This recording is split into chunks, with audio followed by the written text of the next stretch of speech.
Oi, Boa noite, Paula. tudo bem? Tudo certo por aí, né? Tudo Acabei mexendo certo. no celular depois que a gente testou. Saiu um pouco do lugar, né? Uhum. Não aguentei, fiquei, enfim, viajando um pouco no celular. E-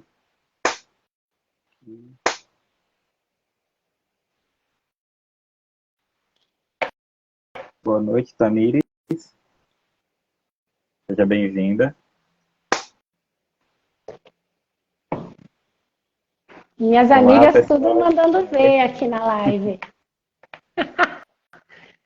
Ai, que legal! Tem consulente, tem amiga minha, tem minha namorada, todo mundo aí. Oi, boa noite, pessoal. Eu acho que tem mais pessoas que conhecem a Paula do que conhecem nosso projeto, então vou começar apresentando um pouco a gente.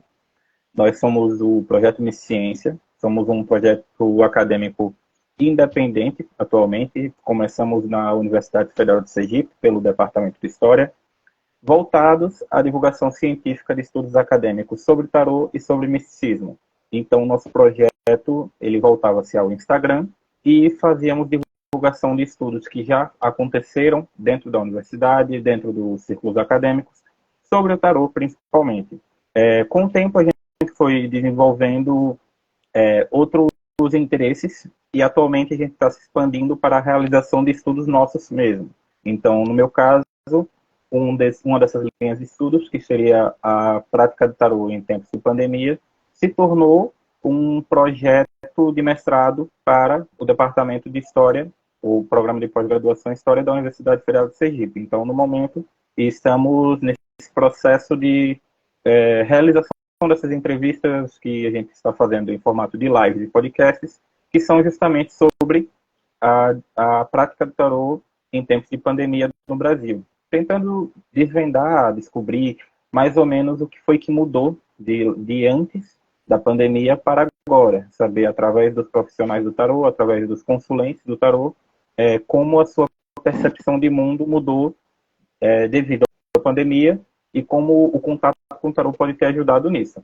E hoje a gente está realizando um formulário pelo Google Forms, onde as pessoas deixam informações e, se quiserem, no final, deixam os dados para serem entrevistadas.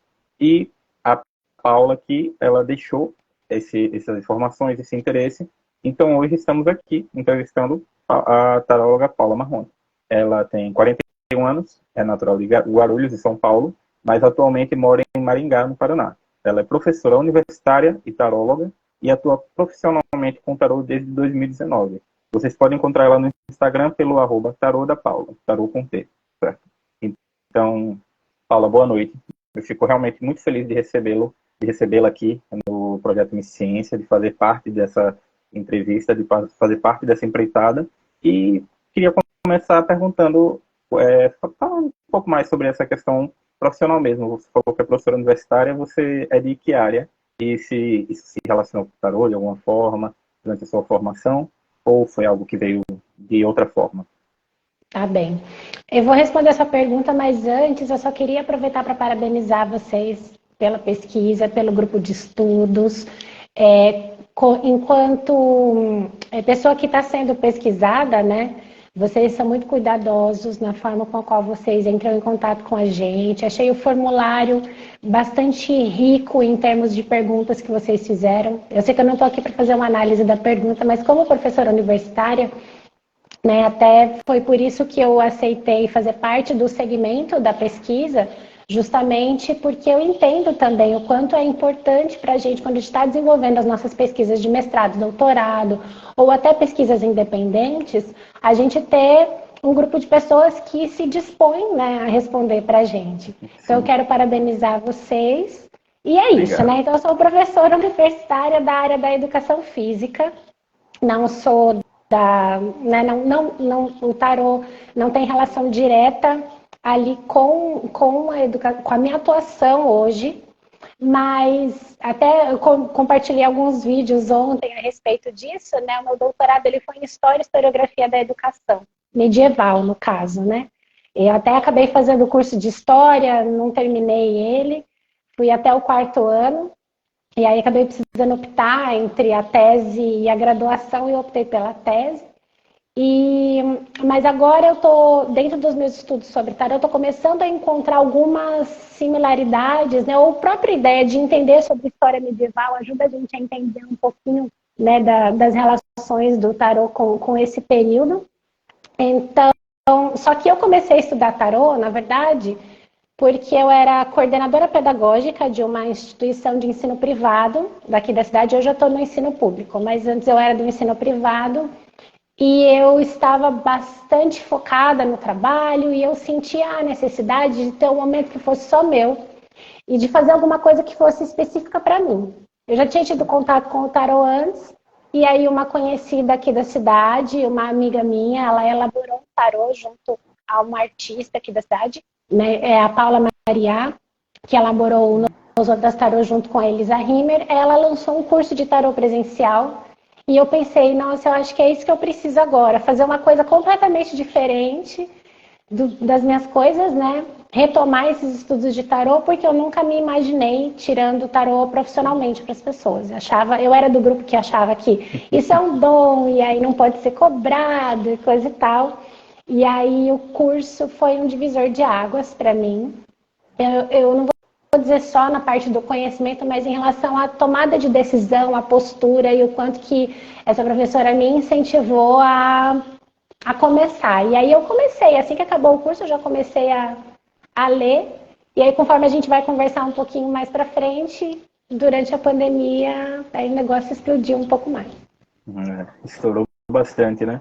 E Uhum. em relação à sua prática do tarô, ela tem alguma relação com alguma religião que você segue? No caso, você seguiria alguma religião específica, alguma doutrina esotérica, ou não? Você não se considera seguidor de nenhuma religião específica? Eu acho que eu faço parte daquele grupo de pessoas que não segue especificamente nenhuma, mas ao mesmo tempo meio que segue todas, né? Eu acredito que a divindade, ela tá expressa de várias formas diferentes e cada pessoa se afeiçoa a uma ou mais dessas formas para atingir esses processos relacionados ao que considera que é divindade, né? Então, se você me convidar para ir, por exemplo, eu vou quase que semanalmente à missa com a minha mãe, mas não sou católica.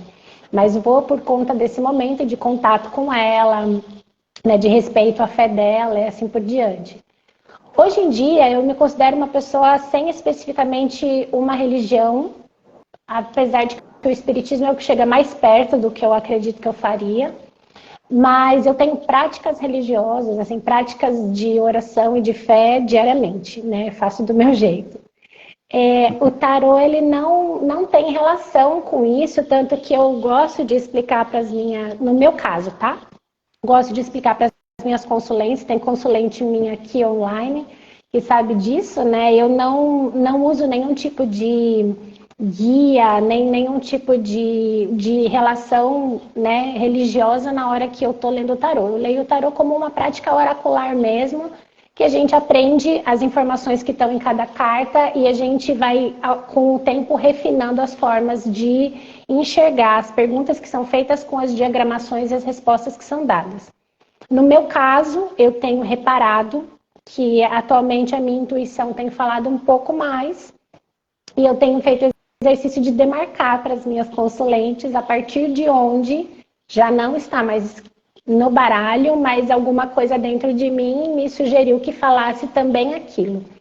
E eu tenho reparado que isso tem ido bem, mas isso é um exercício que eu ainda me considero totalmente iniciante, então acho importante demarcar, né? E não sei especificamente ainda de onde vem, nem nada disso. Não sei se tem algum cunho religioso, né, de prática e tal. Essas coisas aparecem às vezes, assim, essas intuições. Convivo um pouco com isso, apesar de não ler o tarô, essas intuições surgem de vez em quando. Confunde um pouco, né? Mas quando a gente dá a vazão, a gente vê que às vezes é bom. Às vezes ela está iluminando para um caminho para a gente e para os outros também. E quanto ao tarô, a forma como você lê, você é mais da linha que segue a linha do autoconhecimento, ou segue a linha divinatória, ou você faz um pouco dos dois? Eu faço um pouco dos dois, mas a minha linha de autoconhecimento, acho que é um pouco mais confortável para mim. Né? Então, eu não tenho muito conforto em estabelecer a ideia do caráter divinatório, justamente porque eu acredito no livre-arbítrio. E aí acaba sendo paradoxal a gente lidar, né, com esse tarô divinatório de um destino muito demarcado. Então, eu até faço previsões, mas sempre partindo do pressuposto que, na verdade, o que o tarô apresenta para a gente são tendências e possíveis caminhos de como as coisas podem vir a ser se a gente continuar fazendo as coisas do jeito que a gente está fazendo. E aí, se o caminho que se apresentar lá na frente for diferente do que eu quero atingir, talvez eu precise ver quais são os meios pelos quais eu preciso mudar a forma de agir ou o que está ao meu alcance, o que depende de mim, para mudar esse resultado final. Entendi. E é, a pergunta ia ser sobre a questão de como você começou o contato com o tarô. Você já falou sobre como foi que você teve esse primeiro contato. Então, como é que você vê o tarô? O que ele é para você? O que ele significa para você? E como você está se relacionando com o tarô atualmente? Tá. Eu acho que eu vou aproveitar o gancho da pergunta que você ia fazer, que meio que eu respondi, para te responder isso, né? Então, quando o tarô entrou na minha vida, ele era uma válvula, talvez, de escape, ou um caminho diferente para eu desenvolver outras práticas que não fossem só do trabalho administrativo que eu desenvolvia, porque eu gosto da sala de aula, né? Agora tá tudo bem, a sala de aula é um pouco diferente, mas o trabalho como coordenadora pedagógica, ele nunca acaba, desde a hora que você acorda até a hora que você vai dormir, você fica resolvendo problemas, né? Por mais que você não esteja na carga horária do trabalho. E o tarô, ele era esse momento para mim, igual a dança também é. Que, inclusive, a foto que você usou é uma foto minha, né? Da dança, a gente conversou sobre isso. E aí, aconteceu uma situação onde eu perdi o emprego logo no começo da pandemia. E aí, dentro daquele universo de me ver, né, com seguro-desemprego, FGTS, coisa e tal, que eu tinha direito, eu pensei, por que não dar um gás mais no tarô agora? Fiz alguns cursos de mídias digitais, de fotografia digital e assim por diante. Tomei coragem, a Isa Angeleto, que é uma influencer aqui da cidade, ela é fotógrafa também, ela é outras coisas além de influencer, tá? Ela é fantástica. Me incentivou a abrir um Instagram específico. Olha, minha aluna, aqui tem uma aluna minha de faculdade, vendo a live. Ela me incentivou a abrir esse Instagram específico para o tarô, porque daí algumas pessoas já comentavam com os amigos sobre mim, e aí vinham me adicionar no meu Instagram, que eu ficava basicamente falando mal do governo e postando foto de gato. Então, achava que não fazia muito sentido receber essas pessoas lá, e aí migrei para esse Instagram aqui. E aí, eu comecei a ler profissionalmente mesmo, tomar coragem para ler, cobrando um valor que eu achava que tinha a ver, e aí a gente, acho que vai conversar mais para frente, passei por muitas mudanças, antes fazia chamada de vídeo, agora já faço modelo áudio e foto, coisa e tal, mas aí o tarô, ele passou a ser algo que coloca comida na mesa para mim, literalmente, né? Eu passei por um período entre contratos na universidade que eu trabalho como temporária, e o tarô, né, foi um dos responsáveis, junto com algumas outras fontes de ajuda que eu tive, foi um dos responsáveis para me ajudar no pagamento mesmo, na minha sobrevivência mesmo, no pagamento das minhas contas e assim por diante.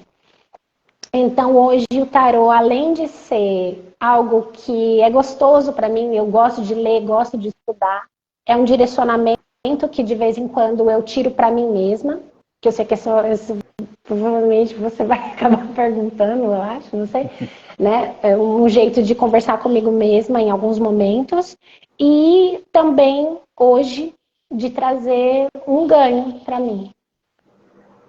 Então, justamente essa pergunta que vem é sobre isso. Que, tirando a sua prática profissional, você pessoalmente faz essas leituras do tarô como parte do seu cotidiano, do seu dia a dia, ou ela vai estar mais ligada aos tempos de dificuldade? Melhor ainda, existe alguma intensificação dessa prática em tempos de crise, em tempos que as coisas estão mais difíceis, tanto pessoalmente quanto coletivamente falando? Sem dúvida. Eu, por exemplo, costumo só ler tarô para mim quando eu realmente quero tirar uma dúvida e quase sempre ela é profissional, sobre algum caminho para seguir, alguma coisa assim.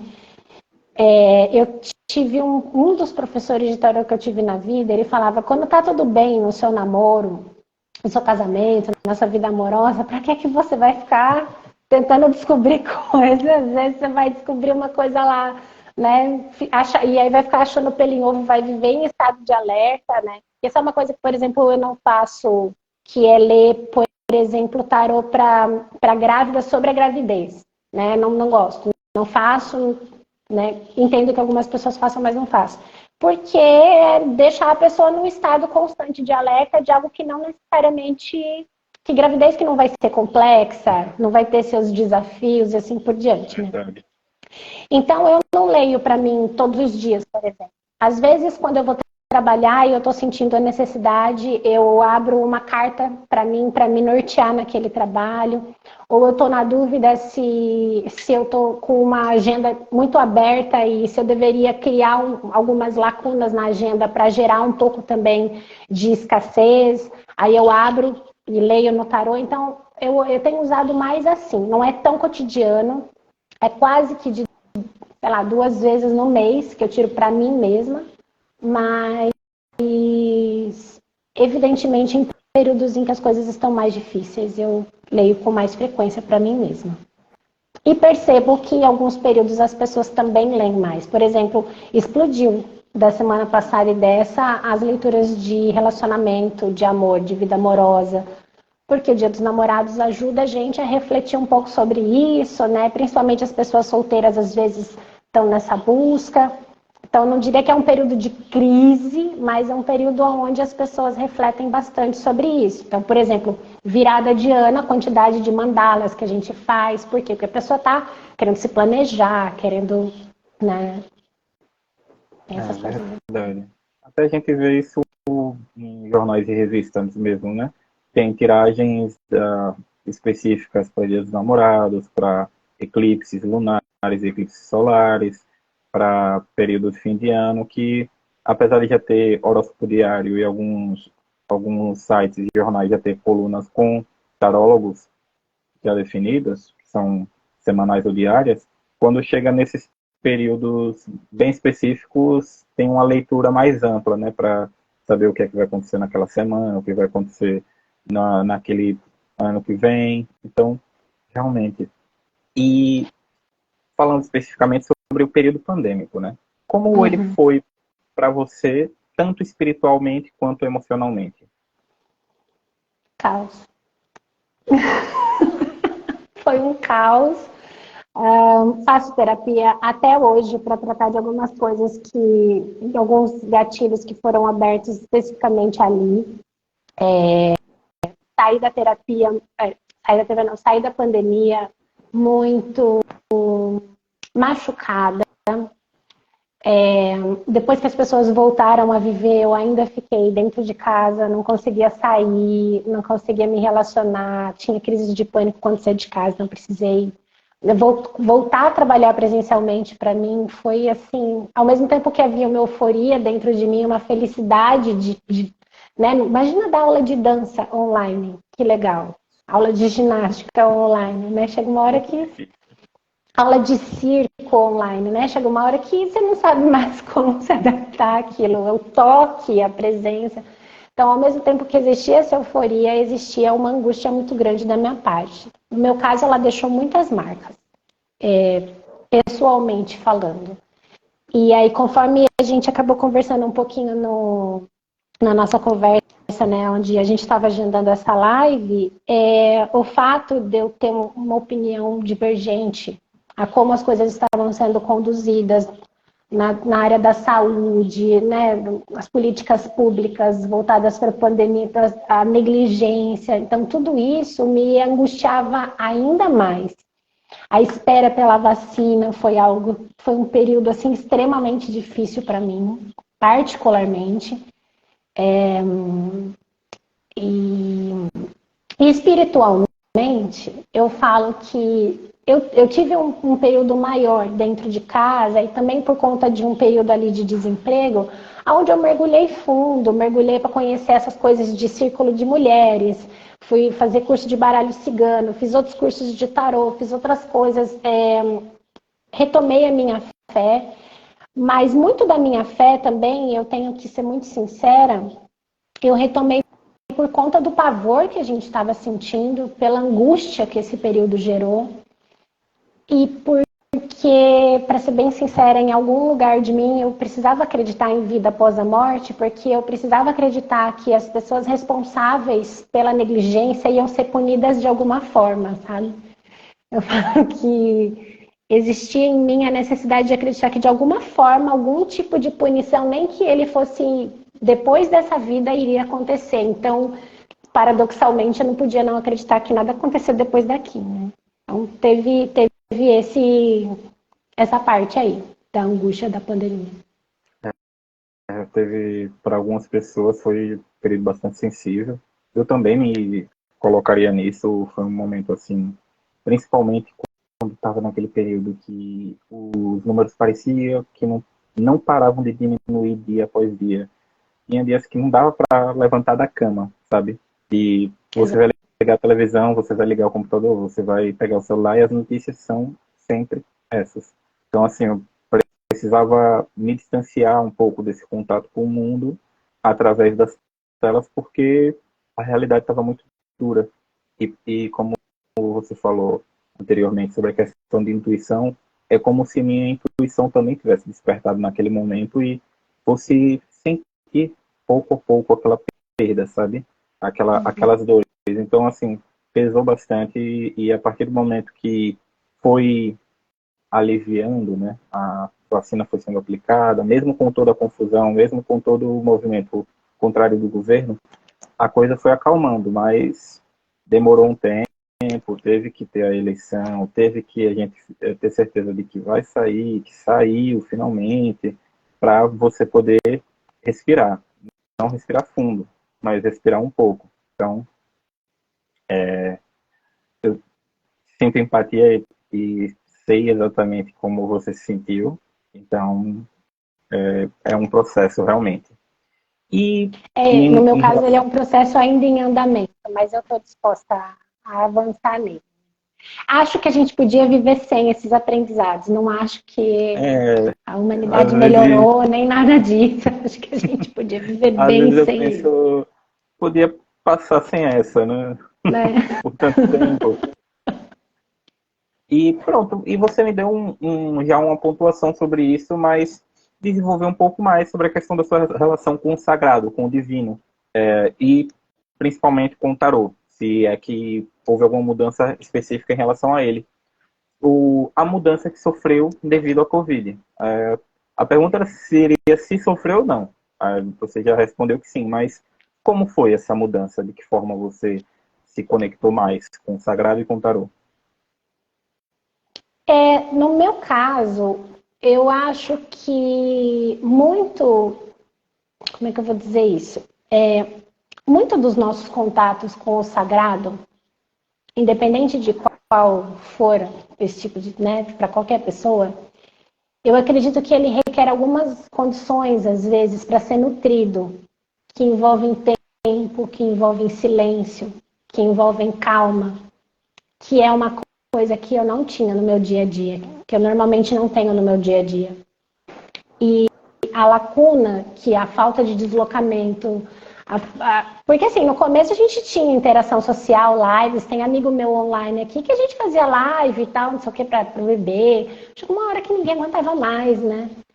E então esse grande espaço criado, que é uma coisa que eu não criava na minha vida, que era esse espaço, ele também serviu para eu nutrir, entre outras coisas, como criatividade, outras ideias e tal, esse espaço de de ter esse momento de silêncio para poder me conectar com alguma coisa, entendeu? Então, nesse aspecto, é como eu disse, eu podia bem passar sem essa, tá? Mas assim, se eu tiver que tirar um aspecto desse contato, acho que seria o tempo, o silêncio, o medo, a revisão dos valores, do que realmente importa no fim das contas, né? E eu acho que foi isso que me conectou ao sagrado de uma forma diferente.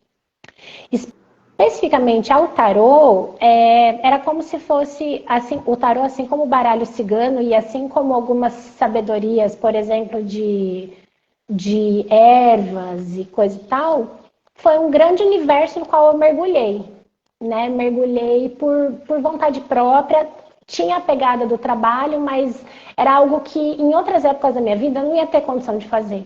Se eu não tivesse, por exemplo, desempregada, com todo aquele tempo disponível para fazer todos aqueles cursos, todas aquelas vivências, todas aquelas imersões, todas aquelas leituras e tudo mais, entendeu? Eu não me vejo na realidade do meu dia a dia sendo atempoado para tudo isso.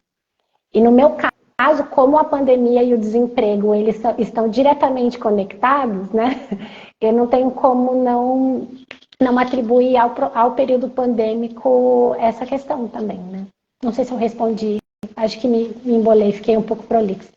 Acho que sim, porque foi a forma que foi o período que possibilitou que você pudesse ter um contato maior e conhecer mais a espiritualidade e se aprofundar mais nesses universos. Realmente. Além disso, durante a pandemia, a gente passou por esse processo todo, como você falou, de digitalização das práticas sociais. Então, lá no início, né, que fazia live para bebê, tinha até as lives dos cantores e tudo estava acontecendo pelas telas. E a gente viu esse movimento acontecer com os tarólogos também, a questão da leitura de tarô, e você até já falou que teve uma boa explosão na questão da sua prática enquanto taróloga durante a pandemia.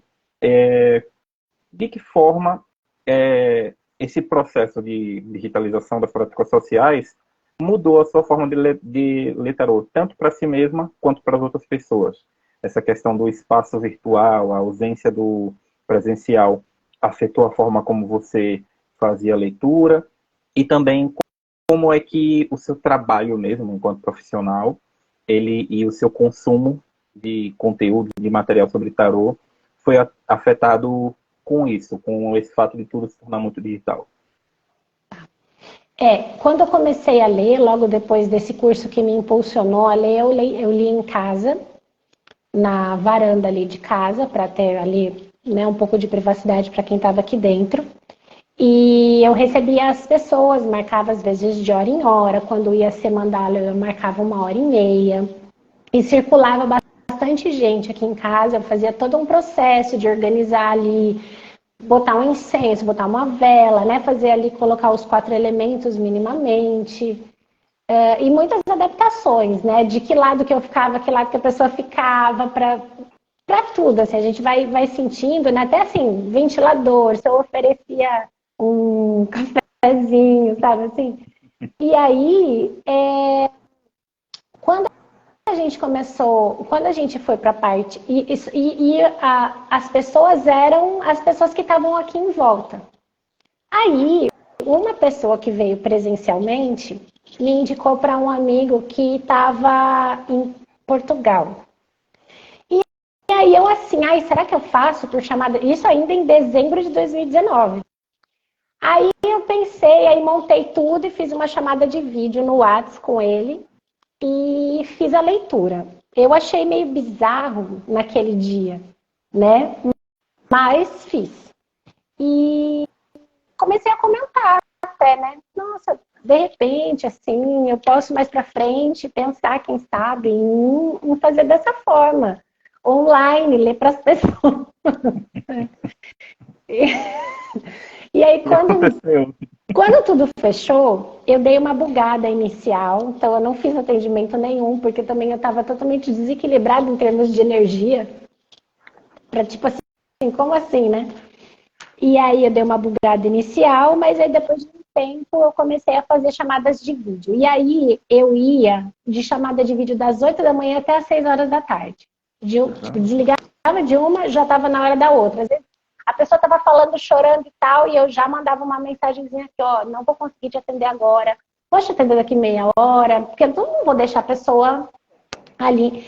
E atendi chamada de vídeo de tudo que você pode imaginar, de gente dentro do carro, de gente dentro do banheiro, atendi de madrugada, porque era a hora que a pessoa tinha privacidade do marido, tudo quanto é coisa.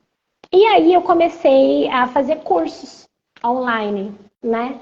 E com grupos que se vivenciavam, e aí eu aprendi em um desses cursos online que tinha gente fazendo leitura por áudio e vídeo. Áudio e foto, desculpa. Que a pessoa tirava uma foto da tiragem e mandava um áudio. E aí eu falei assim, será que isso rola? Aí o que eu fiz? Me consultei com 2 pessoas diferentes sobre assuntos aleatórios para ver se eu gostava de eu receber isso. Eu falei, é legal poder reouvir e tal, né? E aí eu comecei a cobrar mais barato para fazer nesse formato. E de repente eu percebi que a diferença da troca de energia, o fôlego, o gás que a gente tem para lidar com as coisas fica muito diferente. E ao mesmo tempo eu já tinha arranjado alguns bicos de elaboração de material teórico. E você sabe do que eu estou falando, quando estava elaborando a apostila de EAD e tal, às vezes quando a inspiração baixa, você não dá conta de parar para fazer uma ligação de vídeo para atender um cliente, entendeu?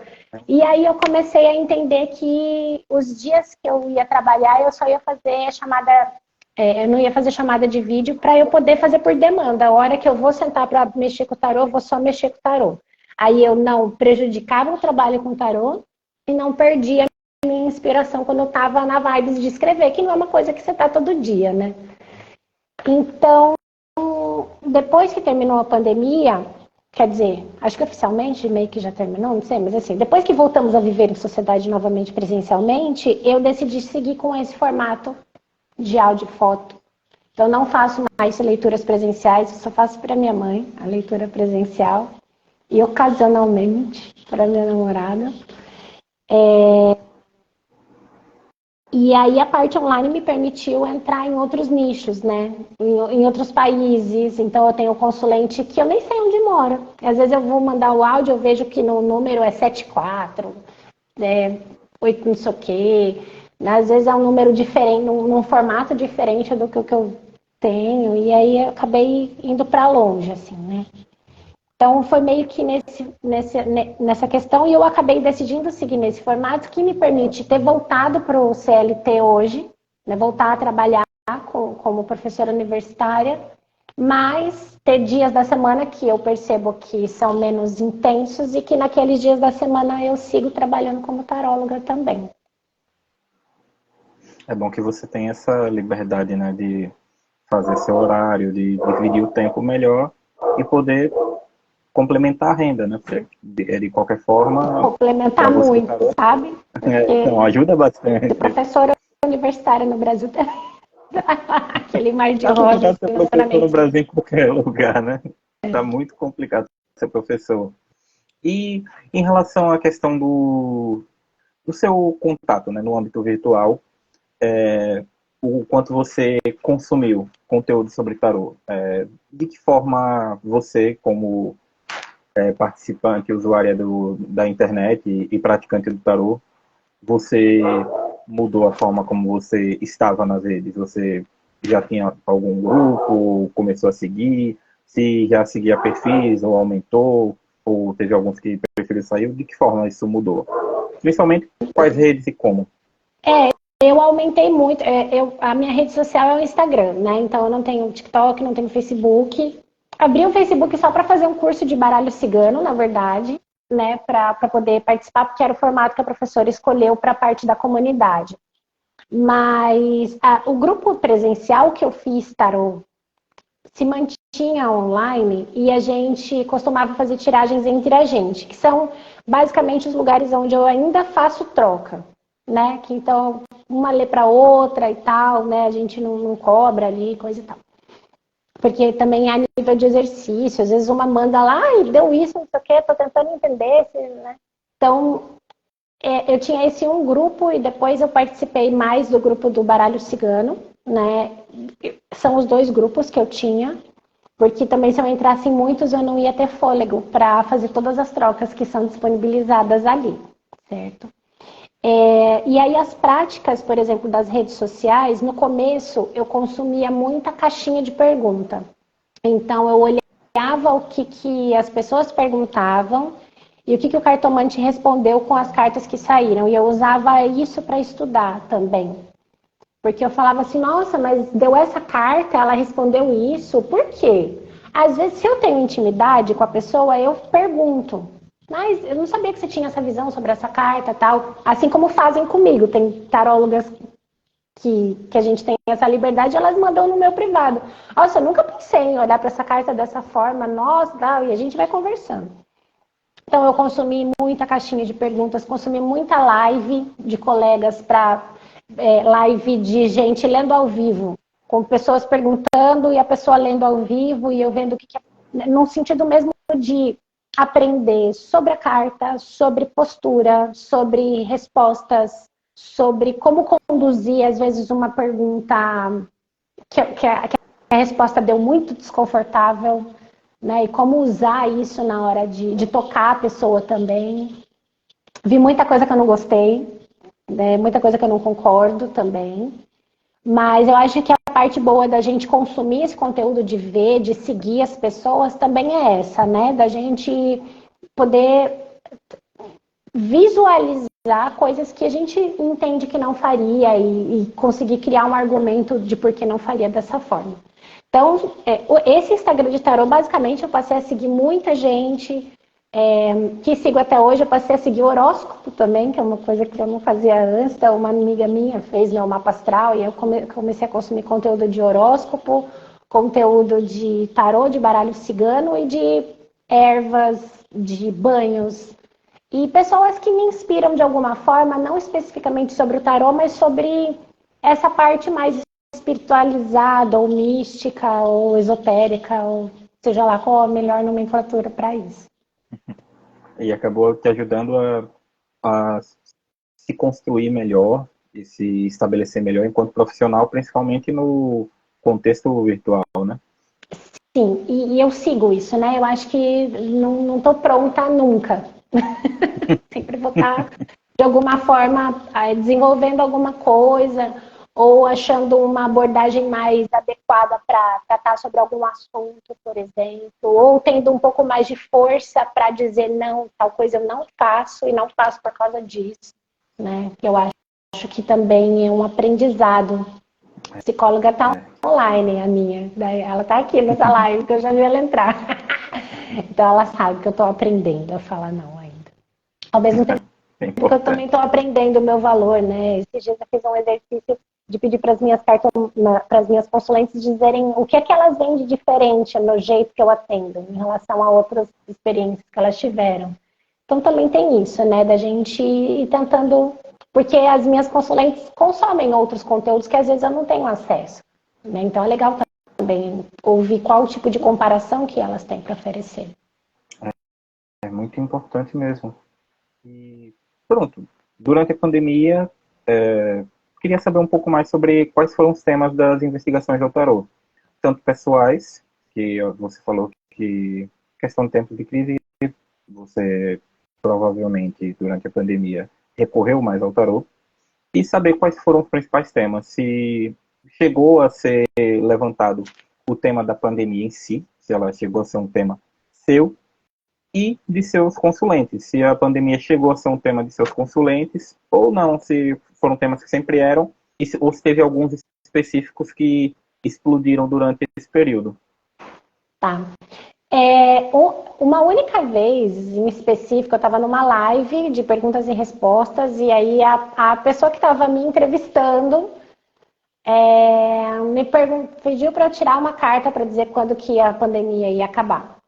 E eu me senti numa situação muito sem saber como fugir dali, porque assim, quem sou eu para abrir o tarô e dizer isso, né?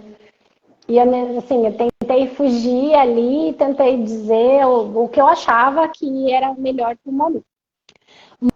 Mas no meu caso, eu não sei se é porque isso fazia parte da minha característica de não querer responder sobre alguns assuntos. Então, por exemplo, eu sou uma taróloga que não responde sobre assuntos de saúde. Né? Não adianta me procurar sobre saúde. Ah, eu tô com problema, eu vou falar assim, procura um médico. Ah, eu tô com... Eu vou falar, não, né? Eu não costumo responder muito sobre sobre questões judiciais, sobre questões médicas de saúde. O mais longe que eu chego é, por exemplo, deu uma carta que a tendência é você perceber que você está carregando muitas responsabilidades, a probabilidade é que você tenha problemas na coluna, tenha, né, por conta disso, tal. Mais longe que eu chego é isso. Então, as pessoas não me procuravam para perguntar de Covid, ou se ocorria, eu já travava na hora. No começo até tentaram, mas depois não me perguntavam mais, não me perguntavam quando a pandemia ia acabar, nem nada. Mas eu falava disso, todas as vezes que eu fazia uma mandala, a gente tem na casa 6 a saúde, digamos assim, que pode ser relacionada à saúde física, mental, os hábitos do dia a dia e assim por diante. E independente da carta que dá, eu sempre falo para o meu consulente ou para minha consulente que ela precisa fazer os exames de rotina e manter uma rotina minimamente saudável. Porque assim, se dá uma carta massa, um sol, não quer dizer que ela não vai fazer nada, né? Ela tem que ajudar o tarô também, né? E fazer o mínimo.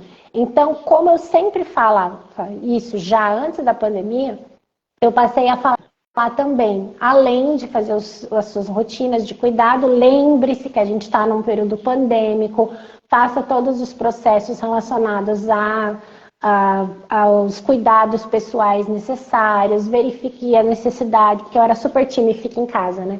Então, verifique a necessidade de saídas desnecessárias e tal, mas isso eu fazia porque eu fazia mesmo, porque é meu jeito de pensar. Que não adianta a gente ler na saúde que vai ficar tudo bem se a gente mete o louco, né? E tal. A gente precisa ter uma. Então, no meu caso foi isso. Agora, de temas. Muita gente desempregada, muita gente desempregada, procurando emprego, querendo saber disso. Muita gente aproveitando a pandemia para fazer transição de carreira. Isso eu achei muito característico da época.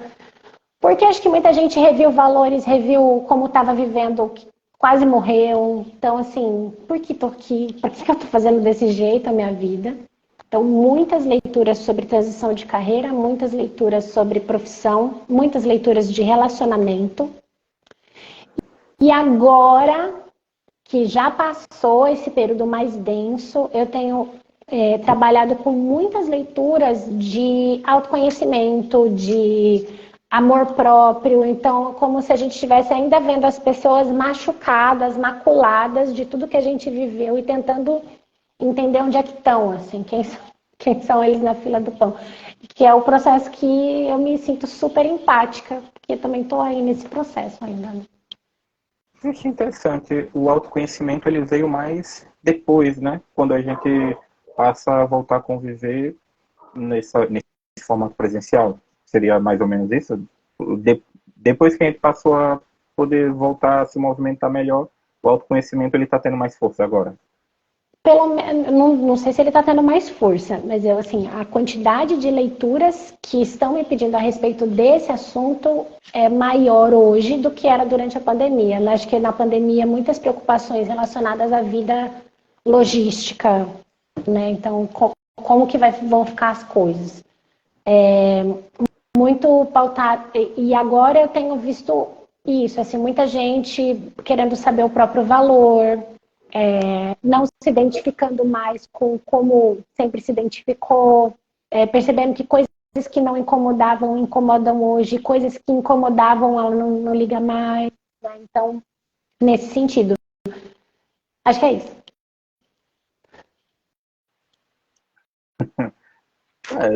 Achei interessante, porque acompanhando em outras entrevistas, esse ponto, assim, não tinha visto essa diferença, sabe? A questão do autoconhecimento. E é interessante que seus consulentes, ele surgiu essa demanda, aumentou essa demanda logo após a pandemia, o que, assim, faz sentido, realmente. Eu sinto que foi um processo que aconteceu bastante e é bem pós-pandêmico, apesar de ter acontecido, de certa forma, já no período a partir do final de 2021 para início de 2022, desse cuidado em relação à saúde mental, à própria saúde mental, em relação a conhecer a si mesmo, a prestar atenção sobre o ambiente que se está, em saber o que mudar na sua vida para prezar pelo bem-estar, porque eu acho que bem-estar foi uma palavra quase que de ordem, em segunda instância, durante a pandemia, porque se o mundo estava em desordem, acho que o mínimo que a gente tinha que prezar ali era o nosso próprio bem-estar na medida do possível. Então, eu achei bem interessante esse ponto. E agora a gente vai entrar no ponto de falar mal do momento político que a gente viveu. E você ficou satisfeita? Aliviada. Aliviada? A gente aqui tenta sempre se manter academicamente, claro, imparcial. Mas politicamente nós até nos posicionamos no dia do resultado das eleições sobre a questão política, então nós temos um posicionamento anti-bolsonarista. Eu acho que até o nosso tema de pesquisa meio que deixa claro que a gente está numa linha um tanto mais, bem distante do pensamento conservador. Mas, ainda pergunta, o momento político que a gente viveu durante a pandemia, a questão do governo Bolsonaro, a ênfase do negacionismo científico, toda a questão do movimento anti-vacina, do movimento contra as medidas protetivas, você acredita que afetou a sua forma pessoal de lidar com o sagrado? E você acredita que o tarô tenha colaborado de alguma forma nesse sentido, de você se fortalecer contra isso, contra essas ameaças coletivas? Eu acho que é aquilo que eu acabei falando no processo de espiritualização mesmo, né? Um pouco o ambiente criado, como ele era um ambiente muito divergente do que eu acredito que seria, não o ideal, mas assim, o que a gente deveria ter vivido em termos de proteção à sociedade, ele gerou um desequilíbrio muito grande mesmo. Era uma angústia quase que diária. Eu, talvez durante um período, já reconheço que eu cheguei a ficar quase que era o único assunto que eu tinha para falar, né? E então essa angústia toda, de uma certa forma, ela me fez acreditar que a gente, né, me fez rezar de novo, me fez, porque eu também tinha medo dos meus morrerem, eu tinha medo, né? Eu tinha medo de tudo, de eu morrer, de todo mundo morrer, de como seria se alguém da minha família pegasse, e assim por diante, principalmente na época antes da vacina. Então, todo o ambiente de negacionismo científico, ele me surpreendeu muito, porque ele não foi só da ala conservadora, mas eu me surpreendi de pessoas que eu consumia conteúdo místico, né? Também apresentando narrativas que questionavam a vacina, por exemplo. E isso me assustou demais. Eu falei, o que eu tô fazendo aqui, sabe? Calma, eu sou taróloga, mas eu acredito na ciência, eu acredito na vacina. Então, buscar Instagrams como o de vocês, de pessoas que se posicionam politicamente, também me ajudou a ter uma força para ver que a comunidade mística, digamos assim, né, do Instagram, tem posicionamentos nesse sentido de criticar e tudo mais, e que existe ali, assim como acho que em quase todas as outras partes da sociedade, um grupo de pessoas que usa, né, a própria vivência para justificar a sua anticiência, o seu conservadorismo, ainda que seja de uma forma, por um caminho que a gente ainda não tinha tido a experiência de ver. Então, eu acho que esse ambiente gerado por tudo que a gente viveu também trouxe a gente para discutir algumas coisas, porque alguns questionamentos à medicina tradicional tal vieram não só dos conservadores, mas também vieram de ambientes onde a gente não, quer dizer, eu não esperava, me surpreendi, digamos assim. E aí, no meu caso, como eu te disse, a minha prática, ela sofreu muito, se eu tiver que falar, em termos de, em alguns dias, eu não consegui atender mesmo. Eu tá desse jeito que você falou, assim, sabe? Que a gente tá tão questionando tudo que eu entrava em umas que eu não tinha energia para entrar num canal de conexão com o cosmos e ler alguma coisa para alguém. Não tinha como ser luz para ninguém, eu não estava conseguindo ser luz nem para mim mesma, né? Então eu precisei várias vezes adiar, e no começo eu tinha muita angústia quanto a isso, mas depois eu comecei a ter mais tranquilidade. Hoje eu tenho liberdade total para falar para uma consulente: olha, estou com enxaqueca, não vou ler hoje. Você quer que eu devolva o seu dinheiro? Você espera que eu faça mesmo, que eu não vou te entregar com a qualidade que você está esperando. E a enxaqueca ou qualquer outra coisa durante esse período de angústia, né? Eu lembro que, por exemplo, durante o período da CPI, eu sofri demais, porque a gente reviveu, já estava começando a normalizar um pouco as coisas, mas a gente revivia muita coisa, muita raiva, né? Muita frustração, muita coisa. Então foi um período ali desafiador. Complicado. É. Sim. E hoje, você acredita que a forma de lidar com o tarô nesse novo contexto, né? A gente tem um contexto pós-pandemia, pós-bolsonarismo, pós, entre aspas, e cibernético. E agora eu acredito que o tarô ele se tornou muito virtual. Majoritariamente ele tem se virtualizado. Você acredita que é diferente em relação a alguns anos atrás, a quando você começou o seu contato, antes da pandemia? É sim. Mas, como que eu posso dizer? Eu acho que o tarô, ele é feito pelas pessoas que vivem em sociedade. E a sociedade mudou, né? Então, a gente está recortando o tarô aqui, mas assim, tudo. Eu acho que todos os aspectos da nossa vida mudaram, né? Então, se você me permite dar um exemplo, por exemplo, da educação.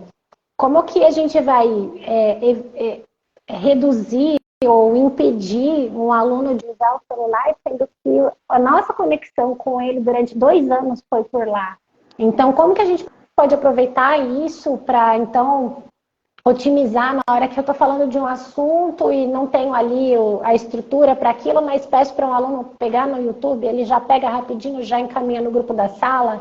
Então, assim, são estratégias que nem sempre, não eram todos, não eram tanta gente assim que já fazia desde antes. Eu, pelo menos, não fazia. Sei que algumas pessoas faziam, mas eu não fazia. Então, acho que mudou tudo para todo mundo, em todas as áreas, e o tarô é um reflexo dessa mesma sociedade, então provavelmente mudou também, né? E você acredita que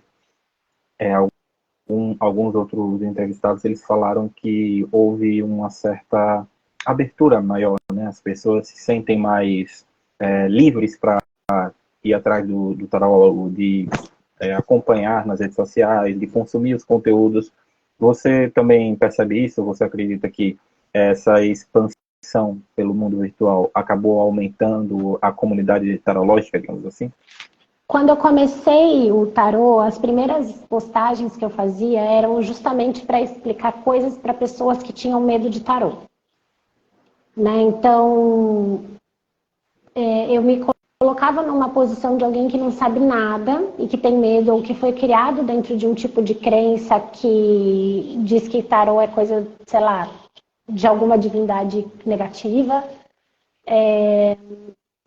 E eu percebo que a transferência para o online, a existência de conteúdo sendo publicado de forma online, mas as cartomantes também se transferirem para o online, permitiu que muitas pessoas que tinham vontade, mas não podiam sair de casa, para o que você está fazendo? Estou indo numa cartomante, sabe? Né? Então, agora ela pode. Agora ela vai. E eu atendo pessoas que eu sei, por exemplo, que se eu não conseguir ler até tal hora, eu não vou mandar a leitura para a pessoa naquele dia, eu vou mandar só no dia seguinte, na hora que a pessoa me der um ok, porque as pessoas da casa dela têm livre acesso ao celular e as pessoas da casa dela não podem saber que ela está indo numa cartomante porque isso é contra a religião deles, entendeu? Então, eu atendo muitas pessoas, que é a primeira vez que estão lendo tarô, que nunca fizeram isso, que tinham receio, que tinham medo, que tinham preconceito, que achava que a gente ia ficar respondendo sempre a mesma coisa para todo mundo, que achava que a gente ia ficar dando respostas vagas só para caçar dinheiro das pessoas, né? Então, mudou muito isso. Eu acho que tornou mais acessível de alguma certa forma, né? A gente... E também eu diria, se você me permite, desculpa te interromper, mas o conceito do que é uma cartomante também eu acho que mudou um pouco, né? Acho que a imagem das... Eu sei que tem muitas que são assim, e respeito e admiro muito, gosto de ver, que tem basicamente uma ambientação para isso, né? Mas que a taróloga ou a cartomante, ela pode ser alguém que vai na balada com você, que fica nervoso na fila do banco também, que tem seu gatinho, que, né, fica triste quando o cachorro morre, que é uma pessoa que nem toda outra pessoa, entendeu? Que toma banho também. Poder humanizar, né, a cartomante como um trabalho, como qualquer outro também. Apesar do contato espiritual, não deixa de ser um trabalho, não deixa de ser algo que uma pessoa que convive com você no dia a dia, tem os mesmos problemas que você no dia a dia, está ali fazendo para você. E então, ela vai ter os mesmos problemas, as mesmas alegrias, as mesmas tristezas, as mesmas contas para pagar. E a gente também não vai ter a vida resolvida só para a gente consegue ler tudo no tarô, porque ainda assim a gente tem nossos BOs para resolver e às vezes até muito mais do que se a gente não lesse, não soubesse nada, vivesse feliz sem saber aquilo. E em relação às suas esperanças de futuro, ou um horizonte de expectativa, o período de pandemia mudou a sua forma de ver o futuro, seja no âmbito físico, material ou no âmbito espiritual? Você acredita que as coisas, em relação às pessoas mesmo, eu acho que o mundo são as pessoas, então você acredita que as pessoas, aí você pode dizer se as espiritualizadas ou as não espiritualizadas, se tem alguma diferença entre ambas, mas se mudou, melhorou, piorou depois dessa vivência na pandemia, a questão da forma como o futuro parece se construir na sua visão. É meio difícil falar sobre todas as pessoas, né? Eu gostaria muito da gente sair naquela vibe mística de as pessoas melhoraram depois da pandemia. Eu não acho que as pessoas melhoraram. Acho que saiu todo mundo muito traumatizado, agindo muito pelo medo. Eu acho que talvez a proximidade do contato próximo com a morte de uma forma tão densa e diária, talvez tenha mudado alguma perspectiva de futuro para algumas pessoas, no sentido de como é que eu quero levar a minha vida daqui adiante, que é uma coisa que eu me perguntava muito, né? Como que vai ser? Porque acho que a consciência da finitude, ela se apresentou para a gente de uma forma bastante violenta, assim, né? Eu me lembro de, durante a pandemia, alguns dias, estar lavando louça, e falar assim, pra que eu tô lavando louça, sabe? Não sabemos nem se a gente vai estar vivo todo mundo daqui a um mês. Sabe assim, eu tinha essas piras, né? Então, você tinha também? Sim. Daí, eu acho que talvez a consciência de futuro no sentido de tentar aproximar um pouco mais, dentro do possível, dentro das condições econômicas, que eu espero que ainda melhorem, que essa eu tenho esperança que melhore mesmo. Dentro cada pessoa dentro da sua própria condição, aproximar mais o futuro do que gostaria que fosse, porque teve a prova real de que a gente não tem tanto valor assim, que a gente não é tão importante no cosmos assim, de que cada um tem que se responsabilizar pela própria vida mesmo. A gente pode contar com os outros, a gente tem rede de apoio, tem amigos, mas no fim das contas cada um, na hora que a gente tiver que morrer, cada um está perdendo a sua própria história, a sua própria vida, né? Então, eu acho que seria nesse sentido, mas eu não sei se eu chego tão longe. Fiquei curiosa para saber o que os outros responderam. Você pode dar mais? Dá um spoiler.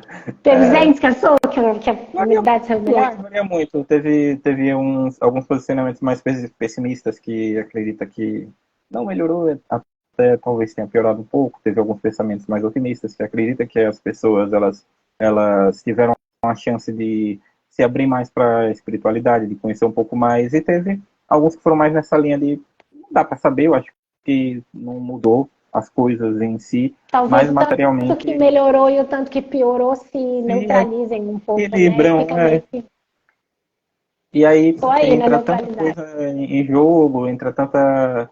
é, a gente fala da pandemia, mas é porque a pandemia trouxe tanta mudança junto, e aí é muito difícil de a gente imaginar, mas isso é só mesmo um exercício de pensamento para saber de que forma a ideia da pandemia, mais do que a pandemia em si, parece ter impactado na nossa vivência. E, mas assim, enquanto uma pessoa espiritualizada, a sua visão de mundo que você tinha em relação a tudo antes da pandemia, você acredita que mudou de lá para cá? Mudou e mudou muito, e eu sei que mudou, e eu acho que eu tô até fazendo terapia para tentar entender o que, sabe, assim. Mas eu definitivamente não sou a mesma pessoa. Eu acho que essa divisão entre antes e depois, não diria para todas, mas provavelmente grande parte das pessoas tem um antes e depois ali. Se não Sim, no jeito de viver a vida, pelo menos em processos internos, né? Então eu sim, ainda estou fazendo terapia para responder essa pergunta. Quem sabe depois eu veja uma forma de responder ela para você. certo. E para a gente finalizar por hoje, mas é quase um apanhado de tudo que a gente falou aqui, mas qual é a importância do tarô para sua vida? Bom, eu entendo o tarô hoje com muito mais respeito, com muito mais cuidado, né? Eu entendo ele como uma forma da gente tentar entender qual é o xerox do agora, quais são as possibilidades de tendências, se a gente está satisfeito com o que ele vem. Eu acho que o tarô ele ecoa as nossas respostas e as respostas para as nossas perguntas. E se elas ecoam de uma forma positiva, de forma que afirmem o que a gente está pensando, a gente se sente, bom, então eu vou fazer, né? O tarot diz que sim. Se ele ecoa de uma forma negativa, ele coloca a gente em contato com o que realmente o nosso coração quer. Se ele falar, não é assim, eu falo, não, é assim sim. Aí eu tenho a oportunidade de me ouvir, né? De ver o que o meu coração está dizendo. Então eu entendo o tarô como uma linguagem simbólica que permite a gente entrar em contato com o que a gente quer para a gente, tanto no presente quanto no futuro, ajuda a gente a entender o passado. No meu caso, ele é parte integrante da do que vai trazer a subsistência aqui para minha vida. Trato ele com muito respeito. Eu separo o meu Instagram de taróloga do meu Instagram de professora, porque eu entendo que o meio acadêmico nem sempre tem esse nível de compreensão e às vezes as pessoas também, quando vão em cada Instagram, eles vão buscando uma das personas que a Paula é, e aí o conteúdo que eu ofereço em cada um deles é de acordo com, né, com o que eu acredito que seja um interesse ali. Quem quer ver a professora Paula de dança, de educação e tudo mais, procura uma coisa. Quem quer ver a professora, quem quer ver a taróloga, vê outra. Apesar de eu receber muitas pessoas querendo que a taróloga Paula virasse uma professora de tarô Paula, mas eu ainda não me sinto nesse patamar. Um dia, quem sabe, eu chegaria, mas ainda não me sinto nele. Pouco a pouco, né? É que eu não sei se ele é um objetivo para mim, entendeu? Uhum. Então, se um dia eu chegar, vai ser consequência. Não é meu interesse ensinar tarô. Eu acho que tem muitas pessoas com mais capacidade do que eu para ensinar. Mas gosto de ler, confio cada vez mais no trabalho que eu desenvolvo, na preocupação que eu tenho de dar notícias densas. Não tenho uma visão deslumbrada do tarô. de que eu sei tudo sobre a sua vida porque eu abri as cartas para você, e se você não fizer o que eu mandei, vai dar tudo errado para você, tipo, jamais. Mas esse é o meu jeito de ver, né? Eu tenho um respeito, acima de tudo, por ele. E por quem faz isso, mesmo que seja de formas diferentes da minha, porque eu tenho muito a aprender ainda. Perfeito. Paula, muito obrigado. Foi uma noite ótima, a conversa foi maravilhosa. A gente pode expandir muito o que a gente está tentando captar nessas questões, nessas entrevistas, e a sua visão enriqueceu muito mais. Então, assim, novamente, a gente do Miss Ciência, eu muito pela sua presença e o seu interesse em participar. Espero que a gente possa estar juntos para outras coisas, o que precisar da gente, o que quiser. Dizer, ah, divulga aqui uma aula de dança, um curso de dança, alguma coisa. Pode falar com a gente que a gente está aqui disponível para qualquer coisa. Se quiser também fazer um trabalho sobre tarot com a gente também está totalmente aberto, certo? Muito obrigada pelo convite, pela oportunidade. Queria agradecer também pelas pessoas que assistiram, né? Não é fácil assistir uma live hoje em dia, todo mundo tem o que fazer, né? Mas obrigada pelo convite e obrigada pela oportunidade de falar do meu trabalho aqui. Gente, muito obrigado a vocês que estiveram aqui até agora. Lembrando que próxima semana nós teremos também outra live no mesmo horário, às 20 horas. Dessa vez será a Maria, então eu e Maria estamos aqui revezando quem faz as lives. E teremos a participação do tarólogo Leonardo Cardoso, conhecido também como Kael Kiohas, que atualmente ele lê runas, mas ele também já teve contato com o tarô, então ele vai trazer a sua experiência com o tarô durante a pandemia. Sigam a gente aqui no Instagram, quem não segue, passa a seguir, o perfil é legal, o perfil tem bastante coisa legal para ver. A gente está nas outras redes sociais, só olhar no link da bio, e tem a pesquisa que a gente está fazendo da prática do tarô em tempos de pandemia, que foi a pesquisa que a Paula respondeu, e deixou as informações para participar aqui dessa entrevista. Então, se tiver interesse em compartilhar suas experiências, não precisa ser tarólogo profissional, não precisa ser professor de tarô, pode ser estudante, pode ser só um consulente, mas se você tem uma experiência que você gostaria de compartilhar com a gente, pode falar com a gente. A gente tem as lives, a gente tem os podcasts, estamos abertos a qualquer tipo de informação, qualquer tipo de vivência desse período de pandemia para a gente entender melhor tudo o que aconteceu naquele período relativo à comunidade que pratica e que lê o tarô. Então, é isso. Muito obrigado a todos novamente e tenham todos uma boa noite. Boa noite, pessoal. Obrigada.